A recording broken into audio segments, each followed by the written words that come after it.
Very, very warm welcome to all the people who have joined us on Zoom and also other social media portals, webinar, YouTube, Facebook, Twitter, and also on MMA Radio. I convey my sincere apology. We have gone to some technical glitch actually, but at last everything has become normal. We're all eagerly awaiting as much as you to listen to Mr. Madhavan Nair and Mr. Das. And before any further ado, let me tell you, briefly introduce both Mr. Madhavan Nair and Das. They don't need introduction. But one thing really I want to tell you, when Chandrayaan landed on 23rd of August, everybody celebrated so much. But one person who really initiated the project in the year 2003 to 2009 is Mr. Madhavan Nair. The man behind the show is here. The Chandrayaan 1, we launched it. You all know that's the one which found there's a water, which really kindled the thought process of so many people around the world that why is the water, because the water is the one which really attracts everybody. And Mr. Madhavan Nair will share. I had the privilege of going through his book, so fascinating. And before I'm going to request Mr. Das, who will be chairing and lead the conversation. As usual, if you have any questions, please send your questions to the WhatsApp number which is flashed on your screen. I'll collect all of them and place it before Mr. Madhavan Nair. Now, we also have Mr. Das, IAS, retired former member finance, Space Atomic Energy Commission, honorary advisor of Indian Space Research, is to join as the chair of the session, also lead the conversation. Let me briefly introduce Mr. Das and request him to deliver the opening remarks. Mr. Das is 1970 IAS branch officer, IAS batch officer, served in various roles in Karnataka, including Secretary of Education Cooperation. He retired as member of finance of Space Atomic Energy Commission and is now the honorary advisor of ISRO. May I request Mr. Das to please share his opening remarks. Over to you, Mr. Das. Okay, thank you. Can you hear me? Yes, clear. Send by clear, sir. I consider it a great privilege to be part of the MMA online launch of Madhavan Nair's book, Rocketing Through the Skies. Today, I would like to talk about three particularly glorious moments of ISRO's history that the book describes. One is the development of the PSLV rocket. PSLV has now emerged as the most successful rocket in the entire world. Out of 59 launches, PSLV has been successful in 56 launches, taking the success rate to 95. That's an overwhelming number. The PSLV rocket is Madhavan Nair's baby. He built it from the scratch. It is gratifying to note that PSLV has carried not only Indian satellites, but also foreign satellites, and that too not merely to the Earth orbit, but also to the faraway Moon and Mars as well. Another glorious event was the launch of Chandrayaan 1, as Group Captain Vijay Kumar has pointed it out. Chandrayaan 1 was India's stepping stone to planetary exploration. ISRO did this successfully with Madhavan Nair at the helm. The wonderful thing about Chandrayaan 1 was that it achieved a historic first by confirming the presence of water on the surface of Moon. The third one, as Chairman ISRO, Madhavan Nair was instrumental in establishing village resource centers in a large number of India's villages.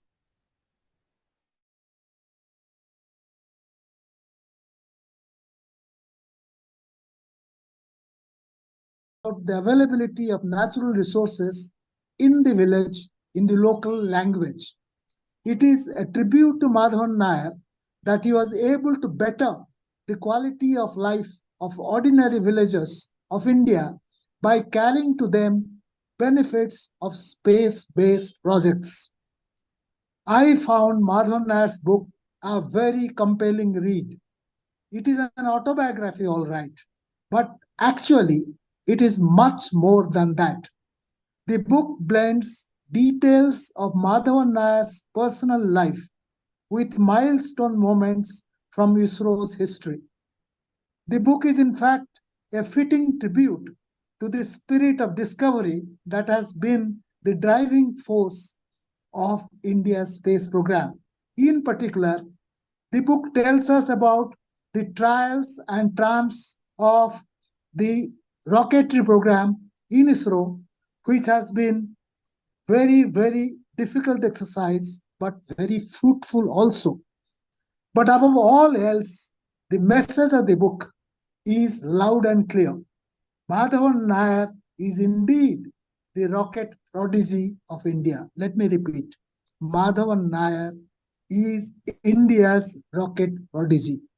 With these few words, I now hand you over to Group Captain Vijay Kumar, ED MMA, for conducting the rest of the program. Thank you very much. Thank you all.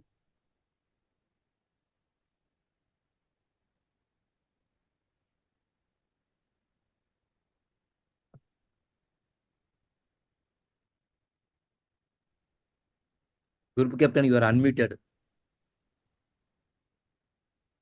Thank you, Mr. Das, and it's a privilege for setting the context, and we are indeed privileged and honored to have Mr. Madhavan Nair with us. Without further ado, I'll briefly introduce Mr. Madhavan Nair, though he doesn't need any introduction, and then we'll request him to share his thoughts on the book. And Mr. Madhavan Nair is a renowned rocket technologist, served as the ISRO chairman from 2003 to 2009, overseeing India's Chandrayaan-1 and initiating manned missions. Joined in 1967, he rose on to lead LPSC and VSSC, first non-American president of IAA, which is, I think, very creditable at international level to reach this position. He also chaired the 97th Indian Science Congress. Nair, honored with award like Padma Bhushan and Padma Vibhushan, has made significant contribution to the space. We are indeed privileged to have your presence, sir. Now over to Mr. Nair to share your thoughts, and we are all eagerly waiting to listen to your inspiring talks. Over to you, sir. Thank you, Captain Vijay, and my dear Shishir Das and other participants in this program. A very good morning to all of you. It's indeed my proud privilege to be addressing such an august body like MMA, and I understand there's a large number of members have joined the session, and that itself is really a credit to the ISRO's achievements and recognitions of ISRO's achievement. Well, let me, of course, Mr. Shishir Das, as my dear colleague, he has been associated with our program for almost 2 decades.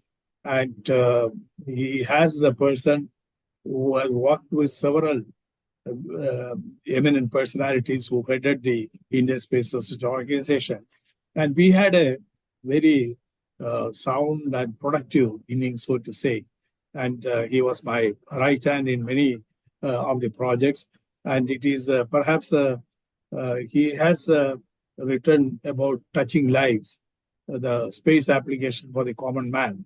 That has enthused me to take it further. And that fructification has really taken place during the period when I was holding charge of the organization. ISRO is a fantastic organization and perhaps very unique globally, and it has established its credibility through innovative solutions to practical problems. It's a great visionary, Dr. Vikram Sarabhai, who had envisioned that India should acquire the high technology of rocket science and its application so that the quality of life of the common man can be improved. This has been the driving spirit of the Indian Space Program, and I was fortunate that I could be part of that. Well, what prompted me to write this book is something slightly different. One thing is my opportunity to work in a high-tech area and do something useful for the country. But more than that, the type of opportunity the independent India has provided. I'm only a specimen out of that. I grew up in the my schooling was at the beginning days of independent India, and I have done my schooling in a very remote village, and again my college education was in a government institutions in Trivandrum, and later I had opportunity to join the Baba Atomic Research Center and so on. Well, if you look at it, starting from the days when in my village, the biggest mechanized device was, or maybe the most complicated mechanized device was the bullock cart. And to reach the moon and put our national flag on the surface of the moon, I consider as a very fruitful journey. The opportunity was provided by the Indian Free India and the institutions which have been built up in the independent India. In fact, we can all be proud of that. In the early days itself, the government has invested in various laboratories for research and development in various applications.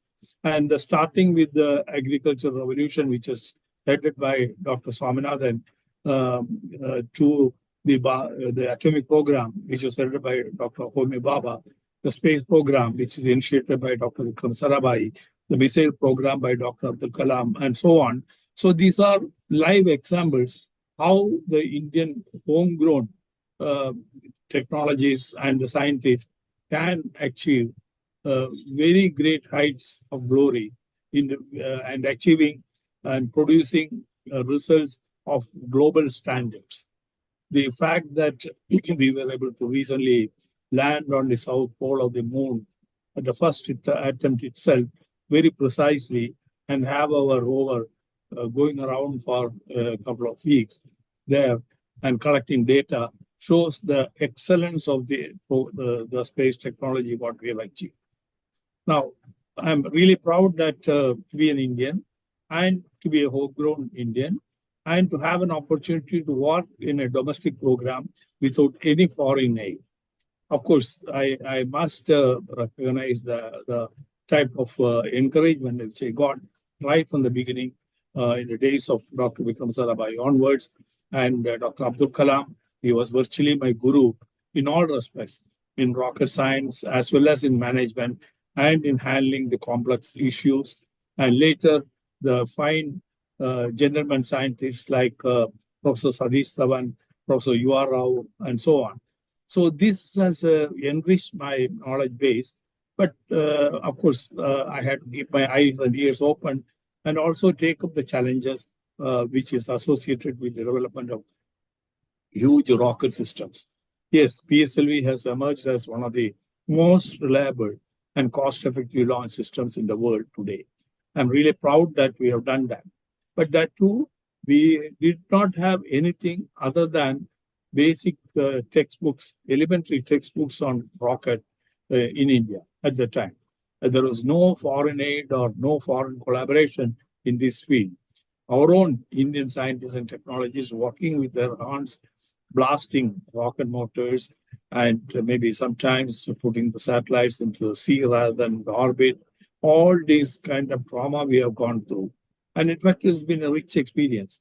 About 45 years, I was associated with this program right from 1967 onwards at the Thumba when it was in the nascent stage of ISRO programs. And from there until the Chandrayaan mission. And I'm really happy that I could participate in this program, carry my team members with me, and make sure that we do the right thing at the right time. So this has really helped me to really learn quite a lot. At the same time, use the knowledge for the benefit of the people. As Shishir has pointed out, the societal benefit has been at the forefront. I have grown up in a village in an average family, and I knew the difficulties of a common man in the villages. And in fact, that is one of the driving force for making sure that my energy and time and knowledge is spent in improving the quality of life of the villagers in the country. And to great extent, I have succeeded. And my successors also has carried the flagship flag forward. And today, India, the Indian Space Program is one of the topmost and the leading program in the world. And I'm really proud of it. I thought I must share some of this experience to the young generation. What we have learned, especially from the very severe failures, very major drawbacks we had in the program, and how we converted that into an opportunity for gaining knowledge and correcting for the future. This kind of methodology and the type of teamwork what we have built up is something which is unique. So this is all what is contained. I try to jot down to the best of my ability because I never kept notes of any of these things. So maybe there may be some slips here and there, but still it is a great effort of team ISRO, which is reflected in my autobiography. And through that, my life story partly, and mostly the plans of rocket technology development in the country. Thank you.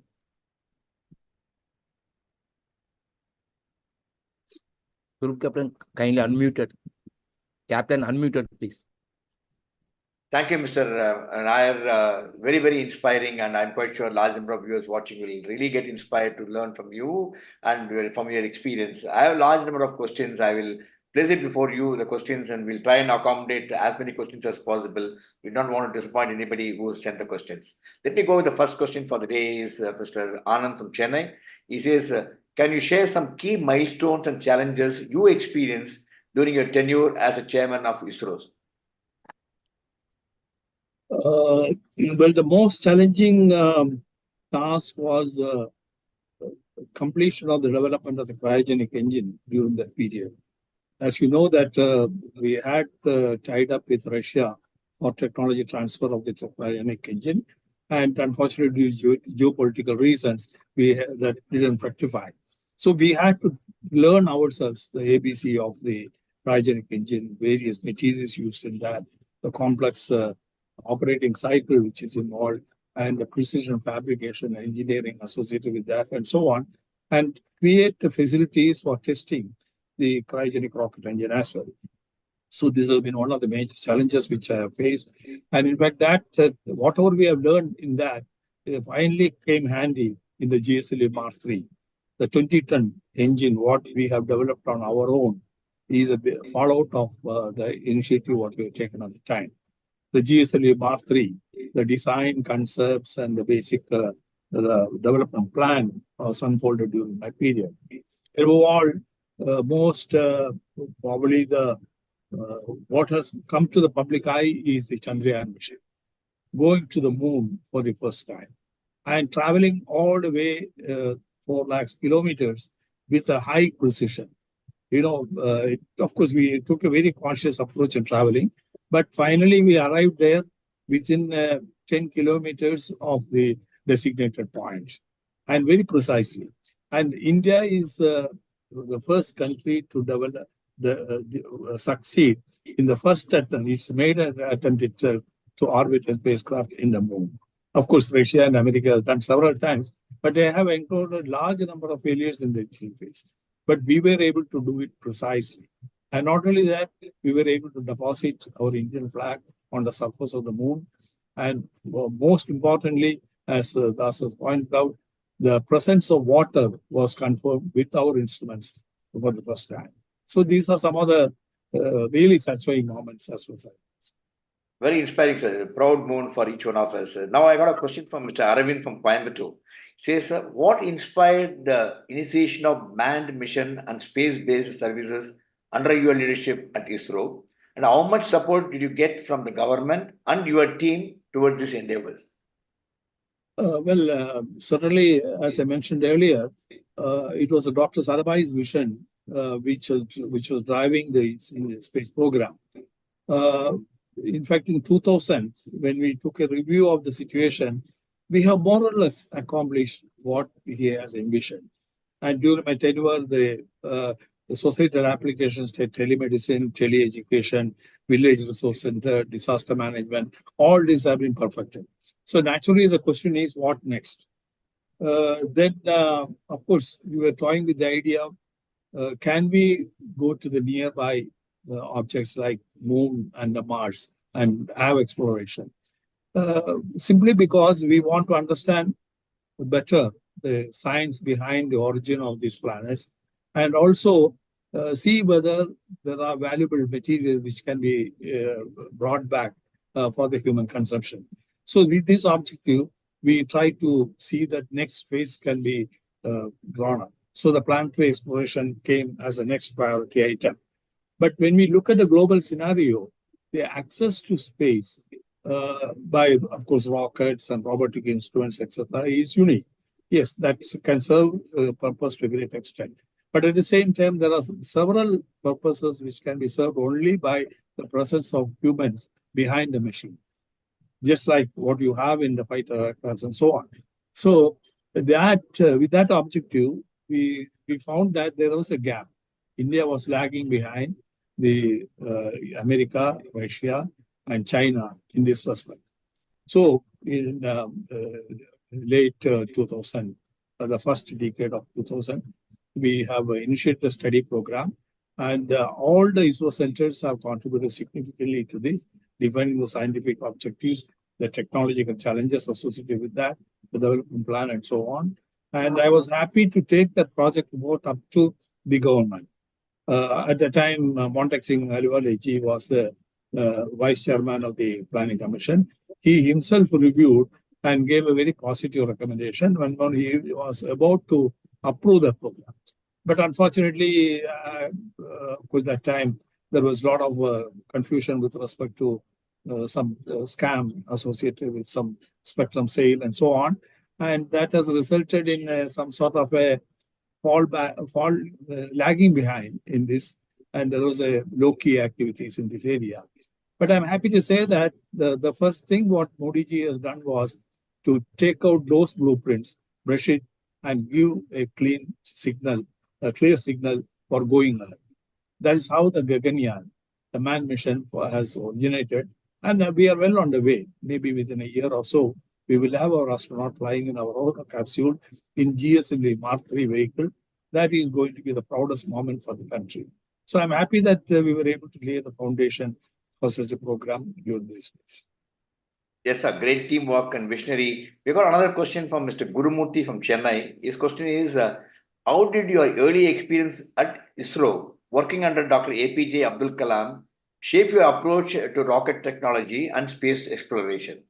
Can you also share how, as a leader, he inspired the entire team, and what lessons you learned from working under APJ Abdul Kalam, which you would like to pass on to a larger number of viewers watching this program?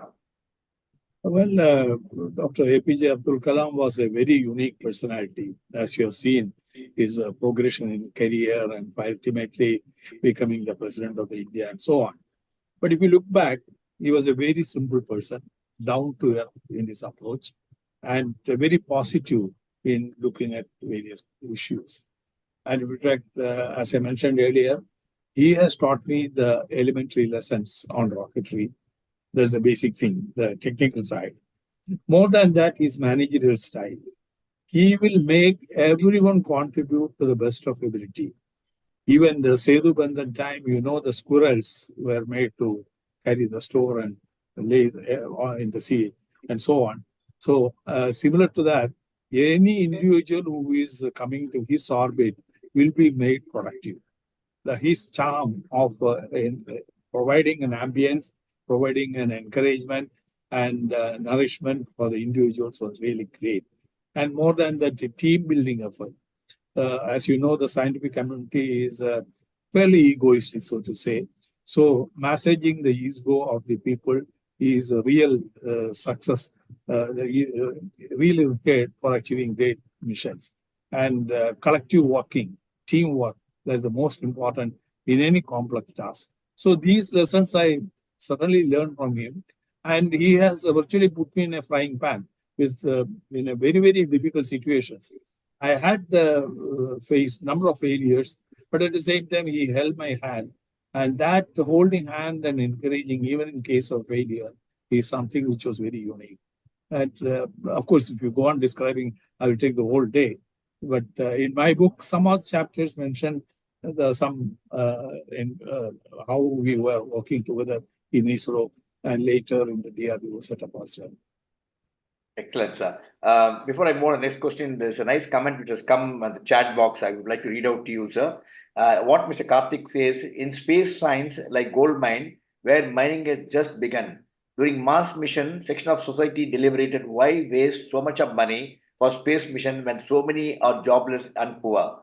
He also said, mission to moon remains of the Tamil poet Avvaiyar's line, written at the entrance of NASA. They கற்றது கை மண் அளவு, கற்றாதது உலகளவு. Meaning, what one knows is only a handful, where the unknown is the size of the world. Space science is like gold mine, where mining has just begun. Maybe your thoughts on this, sir? Well, certainly I cannot disagree with him. The space is such a vast area, and perhaps we have just trying to explore the solar system. And there are millions of solar systems in the universe and in the galaxy. And there are several galaxies which make the whole universe.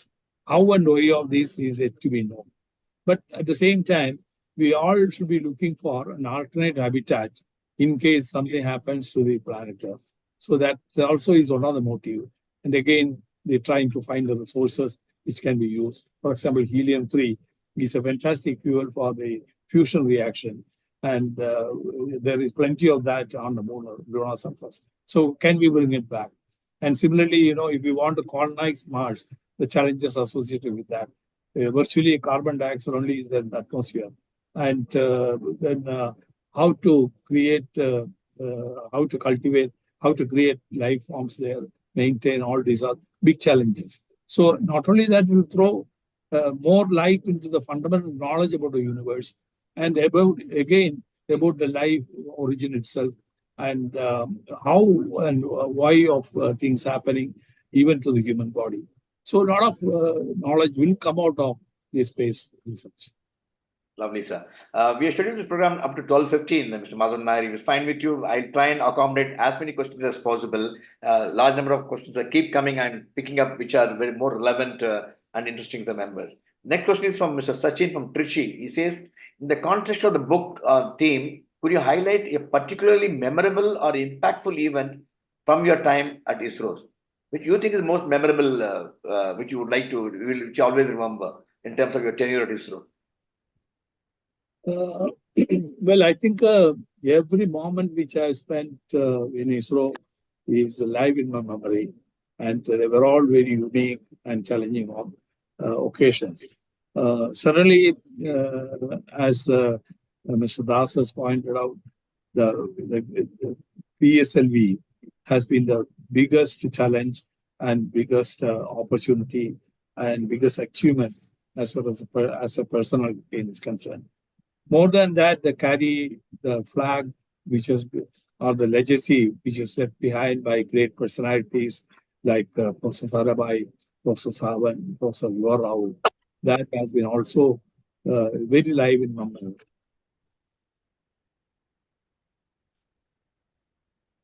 Go ahead, sir.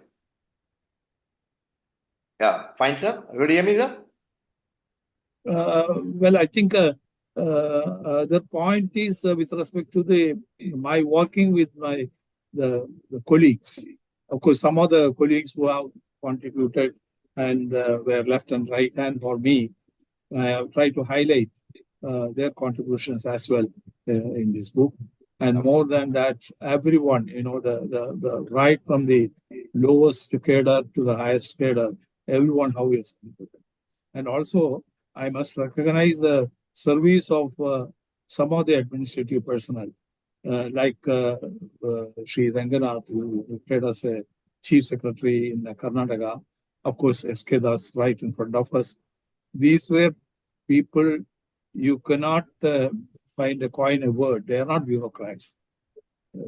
Working within a bureaucrat, they were working better than the scientists. So that were the type of people I have encountered. And that collaboration and cooperation with all these personalities is something which has made ISRO great. Excellent, sir. Excellent to really recognize the people who really contribute to your success. That's a quality of one of the great leaders, actually. Now, there's a question from Mr. Venu from Salem, sir. And he says, how did you contribute to international space community, especially as the first non-American president of the International Academy of Aeronautics? And what was the support of scientists from NASA and other countries towards your success in your endeavor as a president of international space communities? Well, one thing, yes, it's a very unique position, which I have got the first non-American president of the International Academy of Astronautics. the scientists from Europe, America, Russia, China, Japan, and other developing countries also, they are members of this. Well, two things. One is the ISRO's contribution to the societal development was very unique. I could sell that idea globally. The second, I think, with respect to the climate change related, what space can do. We have conducted a number of seminars and conferences, and that input has gone to the global warming studies as well. Again, we try to look at some of the futuristic projects, like, the space elevator and how the solar power can be captured from the space and brought back to Earth and all those things. Here again, my experience of working in ISRO, trying to synthesize the effort of multidisciplinary people has helped me. And they have not looked at the color of my skin while accepting my leadership. Rather, the technical contribution was recognized, and that way I had a very smooth side and very productive 6 years of tenure. In fact, normally there were only 2 years they hold a charge, but I had an opportunity to lead that organization for 6 years. And I'm really happy that I could contribute something globally as well. Great, sir. Professionalism and knowledge is the hallmark of Indian. I know more and more Indian CEOs are taking over the global organizations. That's really a step in the right directions. And the next question is from Mr. Francis from Chennai. His question is, what role do you see for India in future space exploration? And what advancements do you envision for ISRO in the coming years? Well, I think, in fact, at this moment, I have seen that Prime Minister Modi ji has overtaken all of us in this respect. In fact, earlier we used to go with proposals to the government, and we had to struggle hard to convince the Delhi bureaucracy as well as the ministers and all those things before getting that approval. Here, I understand last time when Somnath went for presenting the progress of the manned capsule recovery experiment, Prime Minister listened to all those things and he has blessed the mission. And immediately he said the next targets for ISRO. He said by 2020, we should have our own space station. And in 2035, we should have our man landing on the moon in Indian rockets. So these are fantastic visionary goals a political leader can provide to the organization. And we are really happy that ISRO is in the right direction. And ISRO will have a leadership position in the years to come. Great, sir. I know a couple of our colleagues, Air Force people are getting trained there to really take on the mission supported by ISRO. Next question is from George from New Delhi. He says, can you shed some light on the significance of Chandrayaan-1 mission and its impact on Indian space program? Because this program started under your dynamic leadership. So would you like to shed some light on this? Well, I think one thing is very, say, traveling 4 lakh kilometers. It is like, where traveling in a territory, uncharted territory, without any GPS, without any beacons and so on. So that itself is a big challenge. The technology associated with determining the position and making sure it goes in the right direction and ends up at the right point. All these have been big challenges. And for the first time, after a series of computer simulations, we were able to validate in a flight and achieve success for the first time. And this has shown to the country that ISRO is a capable organization which not only talks, but can do as well. Even most difficult problems right from scratch, basic equations onward, they can solve and find solutions. Again, the technology associated with the spacecraft to travel into deep space encountered the radiation conditions and finally look at the mineral content on the surface of the moon. Earlier, people were satisfied with taking photographs. We try to not only take the stereoscopic photograph, but also capture the mineral content on the surface of the moon and get. And there again, there's a comprehensive map of about 95% of the area which is captured at the time. In the first mission itself to achieve this is really, which is very unique. And more than that, water and helium-3. These were something which we were able to confirm. And that way, India has really shown to the world that we are second to none as far as this technology is concerned. And many people started coming to us for taking assistance space exploration. Sir, this is Mr. Vani from Chennai. He says, how do you view the intersection of space technology and societal services, such as disaster warning and tele-education, based on your experience at ISRO, and how much we contribute to the success? I think ISRO's mainstay and main contribution is the societal applications. No other country has taken such an initiative. Everywhere the space products are sold, it's on a commercial basis, and there are companies who make money out of that. Here, the government funded program, we plan and execute so that when a severe cyclone or a flood occurs, we are able to give advance warnings. Then similarly, we look at the crops and then try to ensure that we have the right type of forecast and the collection system and so on. So that way, more than that, the tele-education and telemedicine we have demonstrated has become handy during the COVID time. Of course, since then the technology has grown. It is not only the space, but also the fiber optics as well could provide the connectivity to many places. So that has revolutionized the entire way of life itself. Even today, the seminar which is happening on a webinar mode is a live example of what we have done in 2005 using satellites. True, sir. I fully agree with you. Here's a question from Mr. Mukundan from Chennai. He says, what advice would you offer to aspiring professionals in the field of rocket technology and space exploration? Considering your extensive career at ISRO, and particularly with reference to the startups involved in these areas, I know Agnigold and number of startups are doing extremely well with the support of ISRO. What would be one word of advice, because we also have a large number of students watching this program, and how they can take this input forward as a career in space technology? See, the space is very complex. It involves multidisciplinary activities. It requires a huge investment in terms of human resource as well as infrastructure. A private individual or private industry alone cannot do this. Even if we take the example of US, where the SpaceX is one of the very successful stories, 90% of funding is coming from NASA. So that's one part of it. The second, in space, the inventions and innovations, that is a key driving factor. We are making rockets, others also making rockets.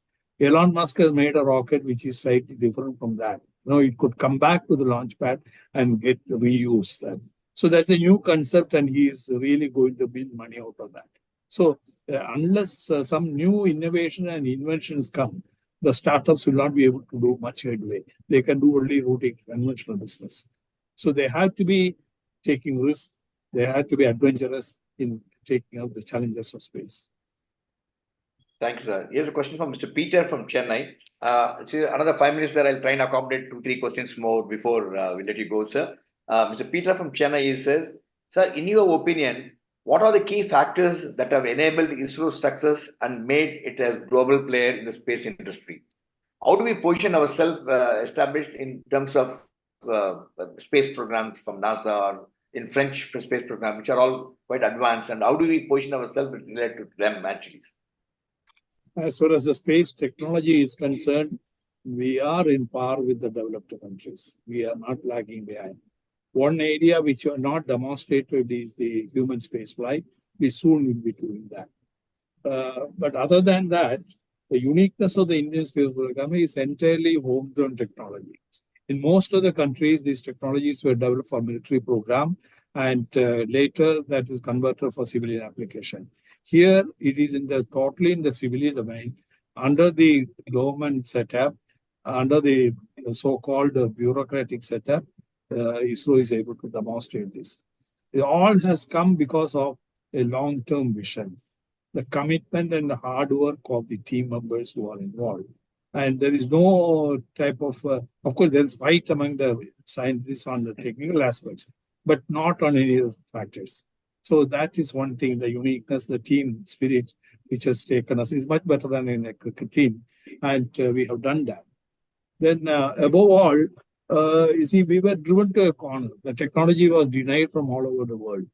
So we were forced to develop this ourselves. So that has really given the challenge to the youngsters. They could really apply their knowledge, innovate, and find solutions to very, very difficult engineering problems. So that's how we have achieved this. It's not come out of a sheer wish, but sheer hard work of almost 6 decades and with a focused effort. Great, sir. Two last questions, sir. The one question is Mr. Rajiv Verma from Nagpur. Says, sir, what lessons can other countries learn from India's space program, especially in terms of achieving success at a very, very constrained budget and the cost? What is the lesson? Do you mean say there are any case studies which ISRO is really made and which the world over is following and as a model which they could adopt actually? I think Mr. Das will be able to answer that better. You remember that Chennai Institute of Mathematics have made some studies about the economics of space and brought out some books on this. Das, would you like to comment on that? Mr. Das? That's right. This is regarding, the cost effectiveness and how we...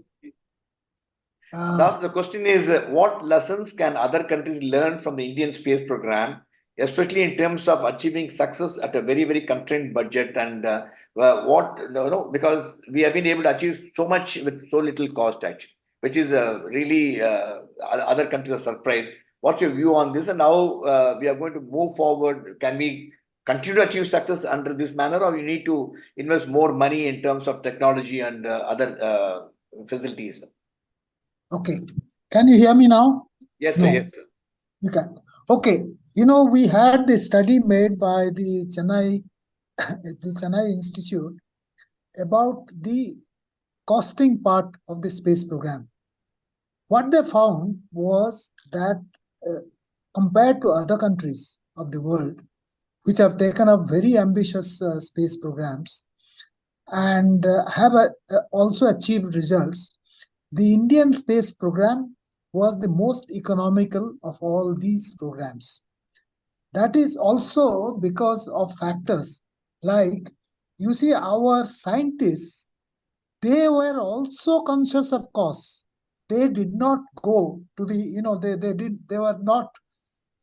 did not indulge in very expensive programs just to achieve certain objects. So much of the credit for our space program being so cost effective in terms of money, basically, would be the total dedication of the scientists, and with also at the same time becoming very cost conscious. The second thing what happened was, of course, they had to operate within the government budget.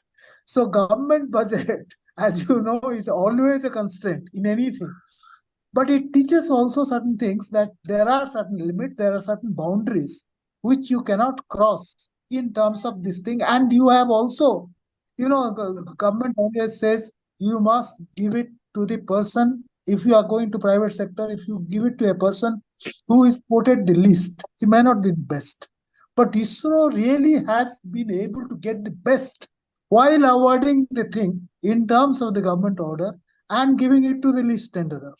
So therefore, I will put it that it is basically talents of the ISRO scientists in keeping it within the cost. So it depends on the talents the country can provide, and this space program can be designed accordingly. Thank you. Great, sir. We have, as I mentioned, two last questions, sir, before we have another 4 minutes left. Mr. Sundar from Chennai, he says, how do you perceive the role of public-private partnership in advancing India's space capabilities? And what collaboration do you think are crucial for the future? It's very, very important because, as I said, the financial constraint, to bring in public into the more into space technology, I think some of the costs can be absorbed by those technologies. Sir. Your view of Mr. Madhavan Nair on this? Certainly, that's a very good objective, and government has been striving.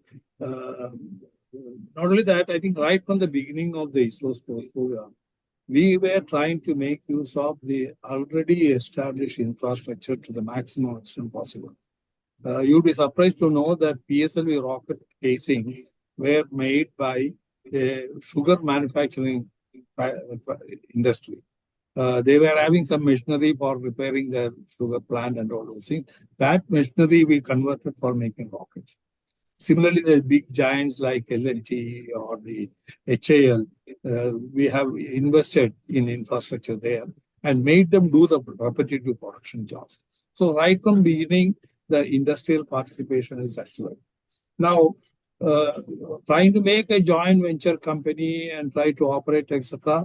Yes, it could be a long-term dream, but at the same time, one of the slightly deterring factor what I have observed is the lack of patience and interest from the industries. Industries, they want the returns the next year itself. Whereas if you invest in space, maybe it will come out of 5 or 10 years. The second thing is the returns are not very high. It's all single-digit numbers. Of course, our space commerce has been a slightly exception. We have achieved nearly 10 to 12% return on many of our projects. So certainly there are opportunities, but the investors also should come forward and they should be prepared to take the risk. If one rocket fails, for example, GSLV Mark 3 is costed around 1,000 crores or so. If it fails, who will pay for it? The insurance companies, will they come forward? How your money will be protected? Monetary interest will be protected. So these are a question mark. So the ecosystem has to evolve. And again, as I mentioned earlier, even in the most advanced countries, major part of the funding, especially for the development activities are concerned, that comes from the government only. The benefits are made use of by the industries and so on. About 260 billion or $300 billion worth of space business is happening all over the world. Out of that, about 8 billion worth of business is happening in India. That 8 billion can become 80 billion if the industrialists and entrepreneurs come forward.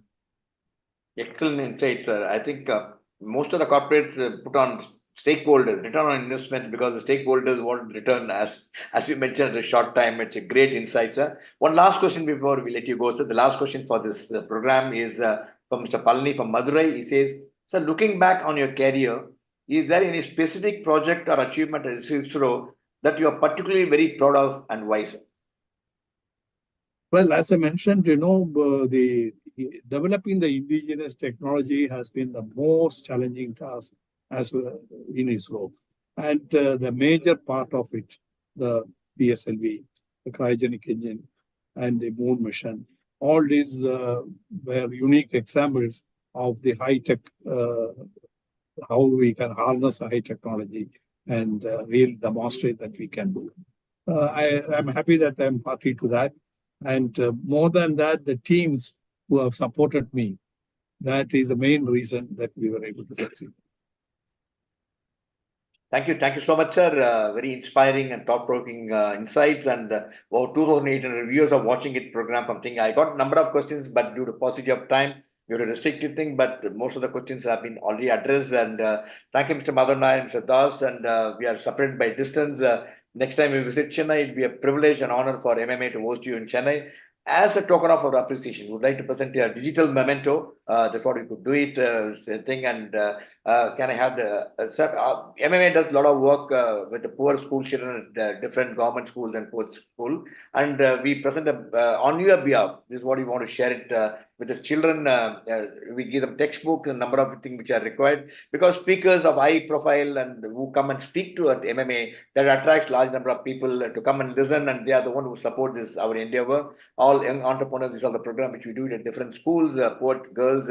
We teach them how to be a good entrepreneur, make small little things at your home and make some supplement to your income for the family. And this has been a very, very successful program, MMA. And thanks once again, Mr. Madhavan Nair and Mr. Das for joining this morning. It's indeed a privilege and honor to host you at MMA. And I'm quite sure a large number of you are watching this program. I can assure you personally, I read this book and it's a must-read book. And you must get this book, Rocketing Through the Skies, an eventful life of ISRO. It will teach you what is humility means, how your leadership, how you take on some of the brilliant mind, make them as a team effort to achieve success in all our endeavor. Thanks so much, Mr. Madhavan Nair and Mr. Das. Once again, it's a privilege and indeed honor for MMA to host you this morning. Thank you. Thank you very much. Thank you. Thank you. Thank you very much. Thank you, sir. Bye-bye, sir.